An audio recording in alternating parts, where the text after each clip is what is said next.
Today I'm out here near Huntsville, Texas at General Sam's Off-Road Park, and Toyota has brought along their latest RAV4 Adventure for us to play with in the mud.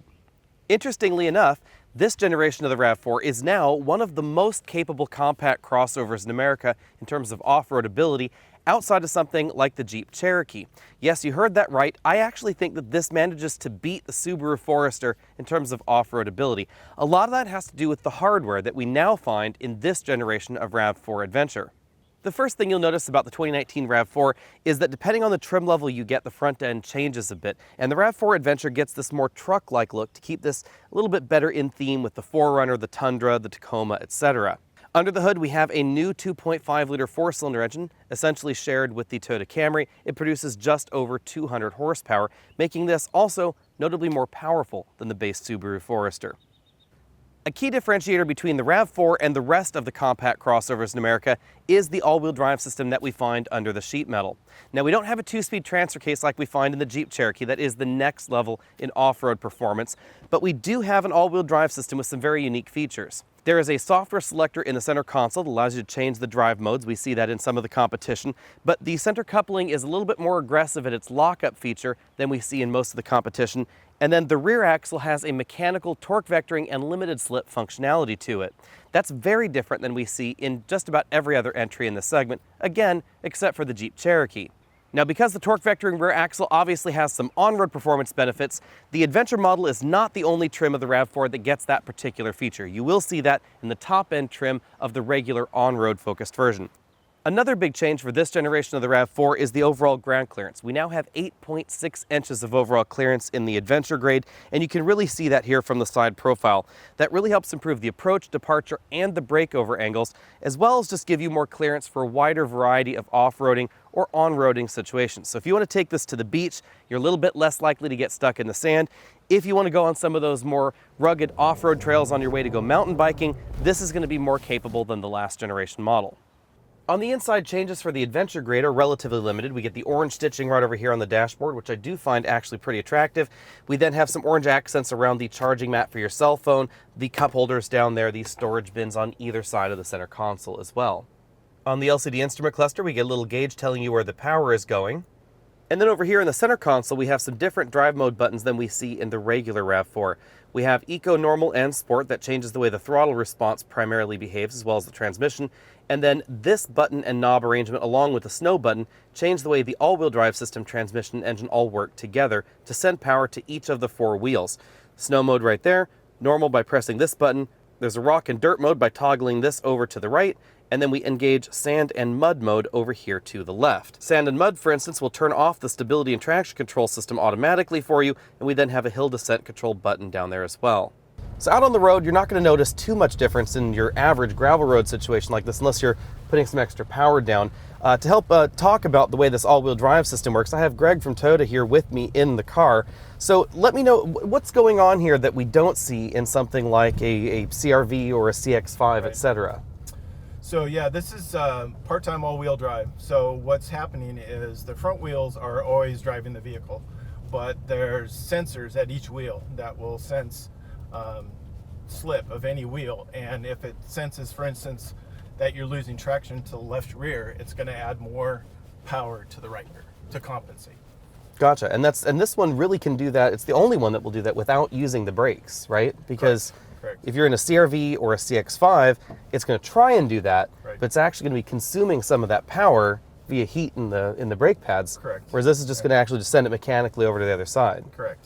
Now we've noticed that under higher throttle, you don't get that same sort of rear end fishtailing feel that you can get in something like an Acura super handling all-wheel drive system. What was the rationale behind not doing that, I guess? Well, I think overall that the system itself is geared towards stability. And so the engineering team factored in any given situation, whether it be off-road or on pavement with wet, be it snow or water. And the whole idea is to driver aid as far as keeping the vehicle under control under whatever circumstance they might be in. Got it.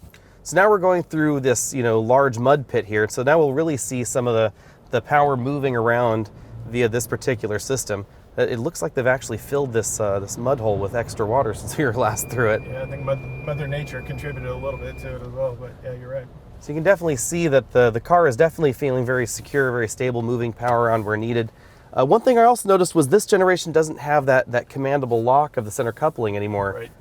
What was the decision process behind that? It seems to be more in tune with some of the other CUVs that we see in this segment. Right, so now we have, instead of that, we have a multi-train select. So you can actually, it's an on-off button switch, but then if you turn on the multi-train select, you can select either mud and sand or rock and dirt. So And we then- just went through the mud right now, and we had it mud and sand, and now we're in a much more compact area.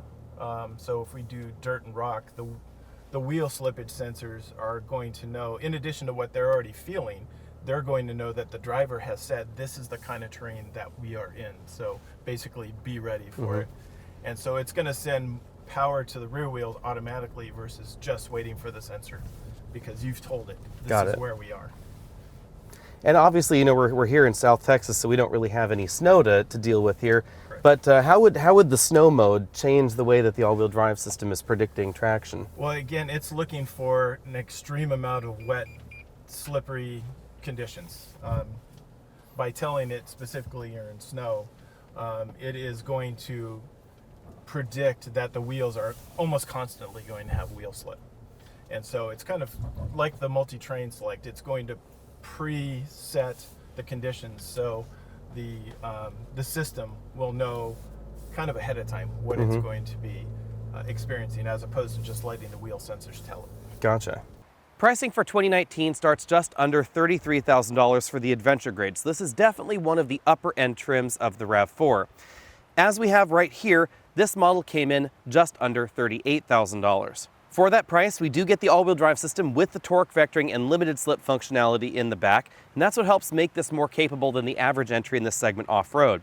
Interestingly enough, this is not quite as aggressive as the all-wheel drive system that we see in the Acura Super Handling products or in the Honda Pilot or in the new Honda Passport, but it's just about as close as you can get in this segment, and it puts this in a very different category than the CR-V, the Mazda CX-5, something along those lines, but not quite in the same category as a Jeep Cherokee. Of course, if you want all that functionality in the Jeep Cherokee, you're going to have to pay significantly more for the Trailhawk version of that than this RAV4 Adventure right here. So this does slot kind of an interesting little subcategory in the compact crossover segment. I was actually intrigued enough by this RAV4 that this is the model that we wanted to get for our long-term test car here at Alex and Autos, but because all of you over at Facebook.com and during our live shows voted on which model we were actually going to get, I have to say that we did end up ordering the hybrid trim, not the Adventure grade, which actually makes me a little bit sad. Be sure to let me know what you think about all that down there in the comment section below.